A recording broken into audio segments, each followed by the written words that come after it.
Hello, everyone. Welcome to New Music Muse. I'm your host, Ben Wigo. Today's guest is Luke Markinson. What's up, Luke? Hey, thanks for having me. Yeah, no problem. I really want to talk about, your music. I know you've just released Out the Bed and Hardcore Miserable, two new singles. Can you talk about those a little bit? Yeah, so those songs were pretty much just inspired from being like really depressed after a breakup and getting over that and sort of, reflecting on aspects of the relationship that weren't so good, but then also like, just trying to motivate myself to like literally get out of bed and like start being my own person again. So yeah, I'm like happy though they're out. Yeah, I think like the most creative outlet and the most creative, artwork that we come up with come from pain. And like even though like they don't sound like these really depressing songs, they have like more depth to them. And that's what's really cool about your music because I like the electro pop sounds that you bring into it. It kind of reminds me of like Troye Sivan and like Charlie XCX. I love what you're going with that. And I think it's really unique. And I think it's cool to see, that kind of like pain being put into music. Do you do your own production? So I don't do my own production. I just write the music and sing, obviously. Um, but the producers I work with, like, I am really involved in the production process. Like, I'm always like, trying to like express my ideas and give notes and like make sure the sound is as authentic and like what I'm trying to envision. But yeah, I'm glad you like the electro pop sound. I've been told that it sort of has that Charlie Troy vibe, which is great because I love both of them so much. I think they both kind of added like a new atmosphere to pop music, because they're not really they're kind of genre withstanding, they don't really like to be placed into one box. And I think when Charlie like released that last album, she kind of really did something so experimental. Did you I think I saw something on your story that Charlie like put you on a playlist or something? Yeah, she put my first song Never Alone on her like Beats by Dre playlist on Apple Music. And I actually freaked out when I found out she did that because like imagine your idol noticing you. It was just a surreal moment. Like I was like running around the house like screaming like Yeah, and that's wild. I'm so glad that that happened for you. Like, it's really thank you. Yeah. amazing when you get those little breaks in your career. Um, so how would you describe your style of music? Like, without anyone saying, "Oh, this is what he makes." Like, what would you say Yeah. that you make? Well, I definitely think I do make pop music and I'm proud of that. I feel like a lot of people have sort of the stigma with pop, but I mean, I try to make my music very like catchy. But that being said, like I try to make it also like experimental and like full of like surprises. So maybe yeah, like pop, electronic. Some people say hyper pop. I don't know. I guess it sort of fits into that, but that I mean, define the genre. It's so hard. So like somewhere in the middle of all of those things, I guess. Yeah, for sure. I definitely see your music on like the forefront of indie pop, and but I do love those elements that you add to it that kind of make it more unique from indie pop. Um, so what song would you say that you're most proud of that's out right now? Um, Probably Give Me Your Love is my favorite song I've made, which is surprising because it hasn't like done as well as some of my other songs, but I just love it. I think it's kind of slept on, honestly. I hope I Yeah, I can. like that one too. I was gonna say that's my favorite that you've released. I think it's Thank super you. catchy. Yeah, It's I kind of hope. like trance like music too because like the chorus it kind of I like how it fades in and like fades out and it's like give me like I Yeah, could definitely yeah, see like it yeah. playing at a club or something and like people are kind of just like vibing to Oh, it. totally. That was the goal, was to make like sort of a house electronic song.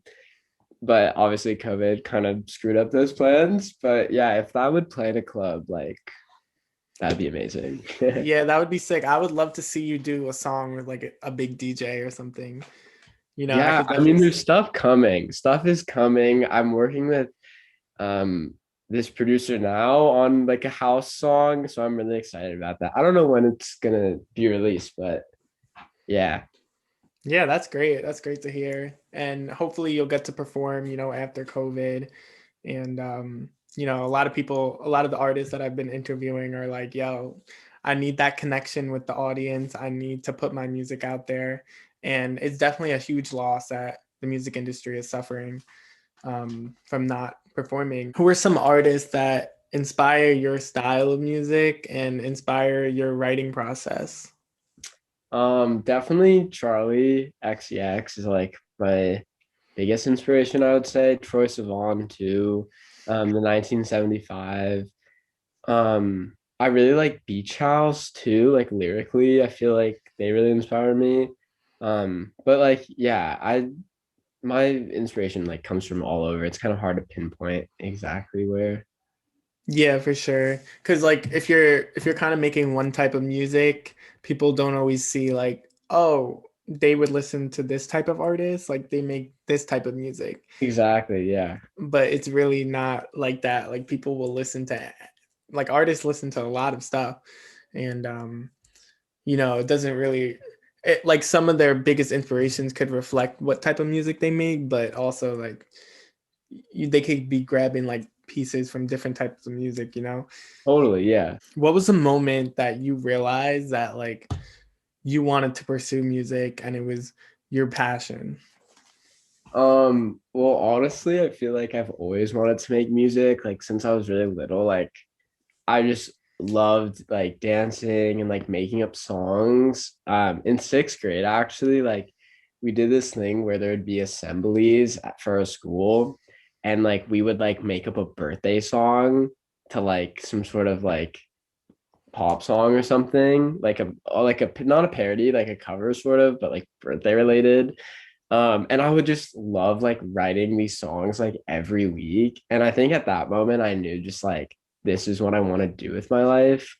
Um, I mean, I'm in college though right now, so which is not music related, but I feel like that lack of my studies not aligning with that have really just pushed me to like do music in my free time like as a passion project. And yeah, I feel like I'll be making music forever, honestly.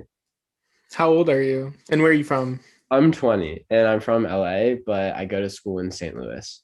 Okay, cool. I definitely get the California influences in your music. A Really? lot of people I think don't see the differences like between West Coast and East Coast type of influences in music, but I definitely see that Mm. because I'm an East Coaster, but I listen to a lot of West Coast type of music. And like my friends that are from the East Coast will be like, what the fuck is this? But Like you like, wouldn't get it. It's West Coast music. yeah, that's exactly how I am. But like, I'm not even a West Coaster, but I just love Right. everything about the West Coast. Um, so, what lyric have you written that you find most relatable to your own life and your existence as an Mm. artist? That's a really good question. The only one I can think of now is just like from Out the Bed, like I Still Dream in Color. How is that relating to my life? I just feel like I'm very hopeful as a person, and when life gets like bleak and feels sort of black and white and stagnant, like the same thing is happening over and over again with no growth, like I always push myself to be optimistic and see things in color and like a good lens. Maybe that. I don't know though. No, that's really brilliant. I like that because I think a type of lyric like that might fly right over someone's head like when they're listening to it, but to the artist it means something that's completely different and so deep and you know that is interconnected in their life. um and it's like, oh, like I dream in color, like what's a person gonna think when they listen to that? That's kind of cool. That's a cool lyric. But then when you know as a writer, you're like, this has like 20 fucking meaning to it. Right. Like you got to go to Genius and scroll down, or you'd have like Yeah, no facts. idea. That's the thing. Like a lot of independent artists don't even like put their lyrics on Genius. Like sometimes I'll be listening to an artist and they don't have their lyrics, and I'm like, I kind of just have to listen closer to it, you know? Right. Yeah, I like try to put my lyrics on Genius, but like obviously I'm not that big, so like no one annotates them, so it's just Yeah. blank lyrics. But yeah, hopefully one day fans or people who listen to my music can overanalyze my lyrics and annotate Yeah, them. I love that shit. I also love the Genius videos with the songs when Mm, the artist kind of sings them and they talk about like the meaning behind the lyrics because it yeah, really I love just gives like it. an extra layer to the song. Totally. Yeah. You know you've made it if you have a like genius behind the song video. Yeah, for sure. So, what would you say is like your dream collab?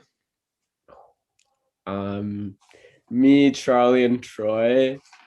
That would be It kind of would be sick. insane. That would be a dope. Yeah, Um, I like that. I like that for you. Um, and what would you say like is your like how do you go about writing a song? Like what's your songwriting process? yeah, great question.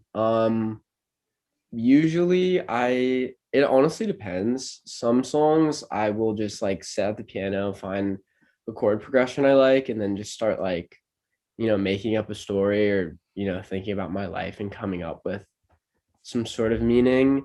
A lot of times though, I'll get like sent a beat, like really rough beat.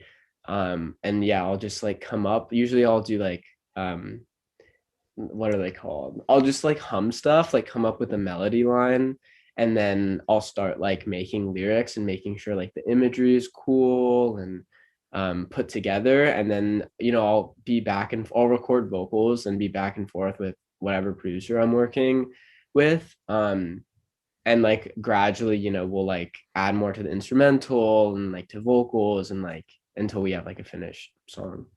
Yeah. So do you plan on, expanding and doing more acoustic stuff or more um I don't know, like indie sounding stuff or rock sounding stuff? Like Yeah. what's your what do you want to release next? So next, well, coming up next, there's a song called Double Tap, which is very like hyper pop influenced.